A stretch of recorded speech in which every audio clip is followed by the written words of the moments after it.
माँ, चलो पति जी आज सिनेमा।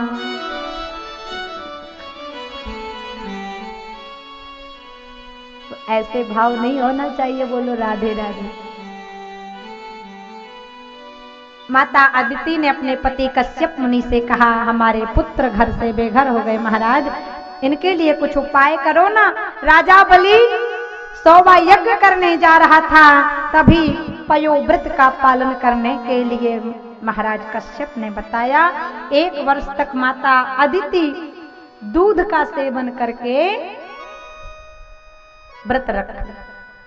1 वर्ष तक व्रत किया दूध पीकर। और आजकल अगर 1 बार भजन करने को बोल दिया जाए ना कि 3 बार भोजन और भजन 1 बार, उसमें भी आती हैं झंझटें 1000।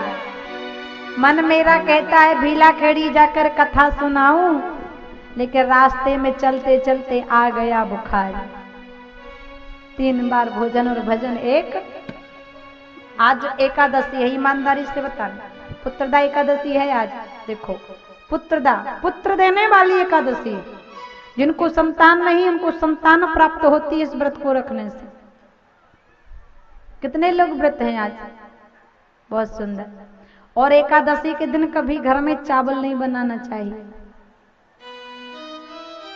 जिस दिन माताएं व्रत रखती हैं ना, उस दिन कहती है ठाकुर जी आज तो हिम्मत नहीं है, व्रत है। और हम तो कहते हैं जिस दिन माताएं व्रत रहती हैं ना, उस दिन कुछ ज्यादा ही खा जाते हैं। 1-2 किलो तो साबूदाने की खीर ही खा जाते हैं।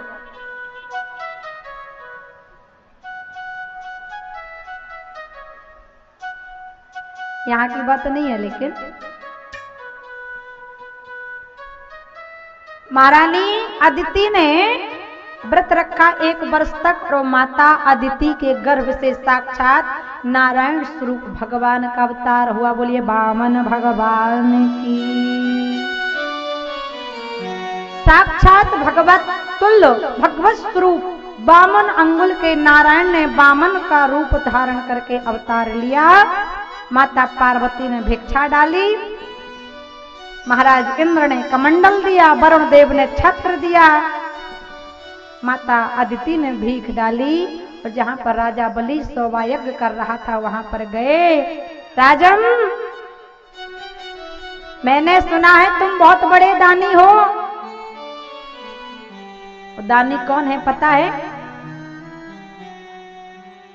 बोले किसी को धन का दान मत करना, लेकिन अन्न का दान जरूर करना, क्योंकि अन्न की बहुत बड़ी पराकाष्ठा महत्व होता है। अन्न से कीमती संसार में कुछ नहीं। सोना कीमती है कि अन्न? अन्न ना। सबसे बड़ा दान होता है अन्नदान, जो आप लोग अपने अपने घरों से लाते हो ना दानी, ये सबसे बड़ा दान है। भागवत जी में अन्नदान करने का बहुत बड़ा महत्व है। आजकल मैंने देखा है कि अगर कोई भिखारी आता है ना, तो माताएं बहनें फटाक से दरवाजा बंद कर लेती हैं। नहीं, भिखारी आता है उसे पैसा मत दो, क्योंकि अगर पैसा दोगे तो जाकर वो कुछ भी कर सकता है। लेकिन 2 रोटी जरूर खिलाओ। रोटी नहीं खिलाना तो 2 रोटी के गेहूं का आटा जरूर दे दो, क्योंकि अन्न का बहुत बड़ा महत्व। एक बार एक राजा ने इतना दान किया कि दान करते करते उसका कोष खाली हो गया। गरीबी आ गई राजा के यहाँ, तो इतना भी दान ना करो कि खुद गरीब हो जाओ। अब जब गरीबी आ गई तो एक साधु महाराज गांव में आए, कहने लगे कि जिस किसी को भी अपना पुण्य बेचना हो ना, तो हमें पुण्य खरीद बेच दे, हमसे धन ले ले, हम पुण्य खरीदते हैं। अब रानी ने कहा महाराज जी बहुत अच्छा है, ये महाराज तो पुण्य खरीद रहे हैं और आपने तो बहुत पुण्य किए हैं, कितना दान किया है आपने। तो एक काम करो ना, जब गरीबी आ गई है ना, तो कुछ पुण्य जाके बेच आओ और कुछ धन ले आओ। राजा ने कहा ठीक है, मैं कल जाऊंगा। अब रानी ने देखा कि राजा को कल जाना है, तो रानी ने 4 रोटियां बाजरे की बनाई।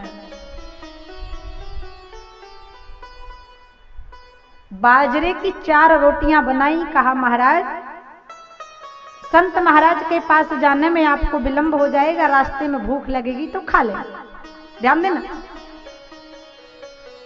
अब राजा चलते चलते थक गया, सोचने लगा रानी ने रोटियां दी थी, रोटियां खा लेता हूं।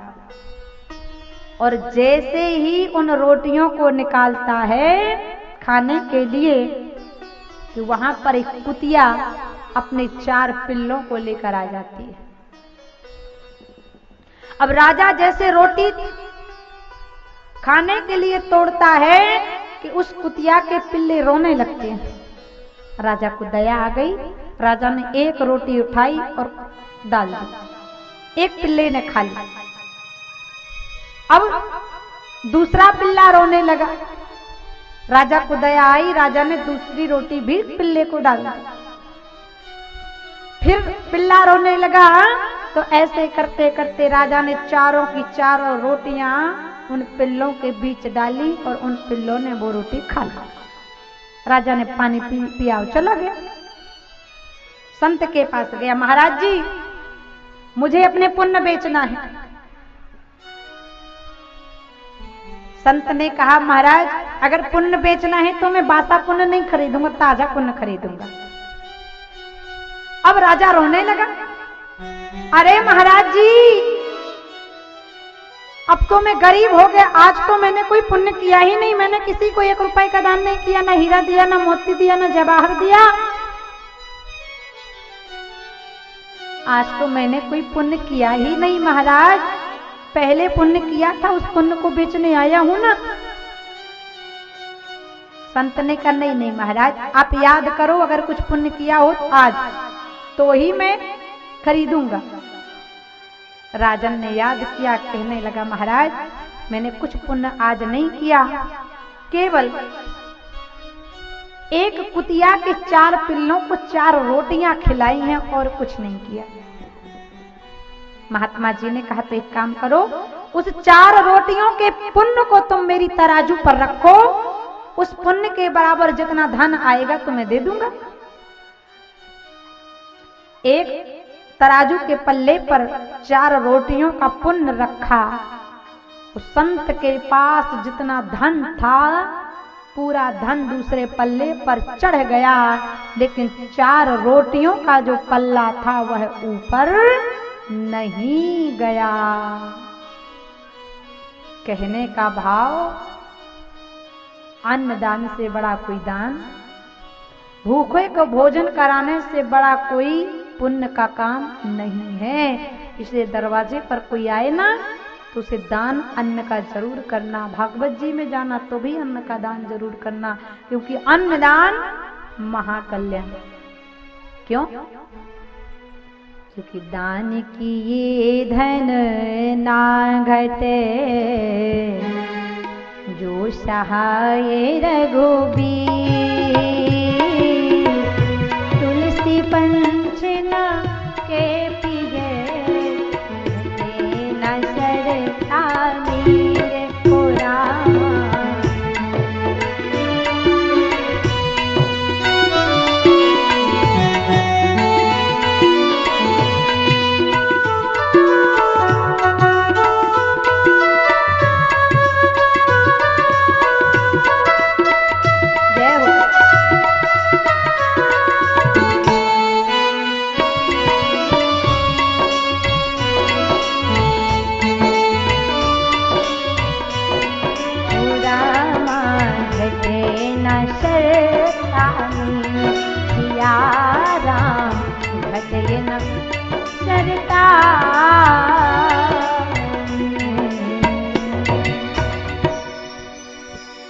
दान किए धन ना घटे, जो सहाय यदुवीर।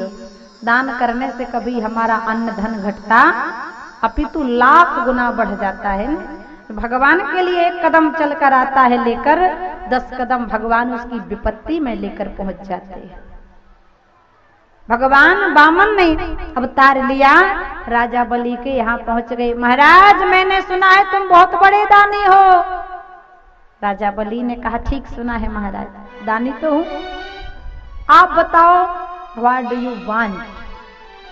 मैं तो दानी हूं, लेकिन आपको क्या चाहिए?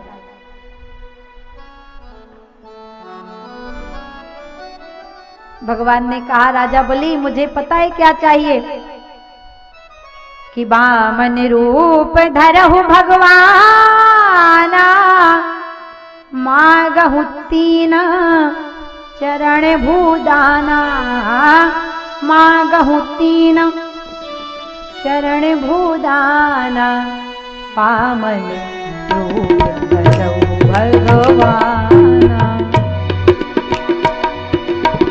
जय सिया राम, जय सिया राम, जय सिया राम, जय सिया राम, जय सिया राम, जय सिया राम, जय सिया राम, जय सिया राम, जय सिया, जय सिया, जय सिया, जय सिया राम, जय सिया राम। भगवान ने बामन का रूप बनाकर कहा, बलि मुझे दान चाहिए 3 पग पृथ्वी का, दोगे? राजा बलि तो हंसने लगा, कहने लगा, राम राम महाराज जी, जितने छोटे आप हो ना उतनी छोटी आपकी बुद्धि है। 3 पग में क्या होगा? 3 पग में ना तो बेडरूम बनेगा, ना किचन बनेगी, ना ड्राइंग रूम बनेगा, ना गेस्ट रूम बनेगा। 3 पग में क्या होगा? और मांगो। भगवान ने कहा, तू चिंता मत कर, 3 पग में ही तेरी औकात पता चल जाएगी मुझे। अच्छा ठीक है, ले लो। अब भगवान ने जैसे ही संकल्प करने के लिए कहा, दैत्य गुरु शुक्राचार्य आ गए। अरे बलि, इस छलिया के चक्कर में मत पड़ जाना, ये कोई बामन 53 नहीं है, ये तो साक्षात श्री हरि नारायण छलिया है जो तुझे छलने आ गया। बलि ने कहा, नहीं नहीं महाराज जी, मैंने वचन दे दिया है, अब मैं पीछे हटने वाला नहीं हूं। संकल्प करने के लिए कमंडल से जल उठाया, हाथ पर डालने ही वाले थे ना कि महाराज शुक्राचार्य जी ने सोचा ये तो मान नहीं रहा। शुक्राचार्य जी गए और जाकर के कमंडल की टोटी पर बैठ गए। भगवान ने कहा, बलि संकल्प करो ना। अब पानी नहीं निकले, शुक्राचार्य जी बैठे। भगवान ने कहा, बलि तेरे कमंडल में ना कचरा अड़ गया है, दे जरा मैं इसको साफ कर देता। और भगवान ने एक उसकी नौक उठाई और जैसे कमंडल के अंदर डाली तो शुक्राचार्य जी महाराज की एक आंख, प्रेम से बोलो राधे राधे। क्योंकि कहा जाता है ना, एक चीज बड़ी खराब होती, कल बताया था, एक महकी एक मुद्रिका, एक पुत्र एक नैन। एक चीज बड़ी खतरनाक। एक बार एक गांव में विवाह हो रहा था। विवाह अच्छी चीज है कि बुरी चीज है? अब जिनके विवाह हो गए हैं उनको पता होगा अच्छी चीज है कि नहीं। देखा होगा आपने, जब किसी का विवाह होता है ना तो उसे खूब सजाया जाता है, लेकिन कभी सोचा है कि उसे सजाया क्यों जाता है? इसलिए सजाया जाता है, बोले जब बकरे को हलाल करना पड़ता है ना तो उसे पहले खूब खिलाया पिलाया जाता है। और इसलिए सजाया जाता है, महाराज एक बार सज ले तुझे जितना सजना है, क्योंकि इसके बाद तुझे कभी सजने संवरने का मौका मिलने वाला। अब जिनके हो गए उनको पता होगा।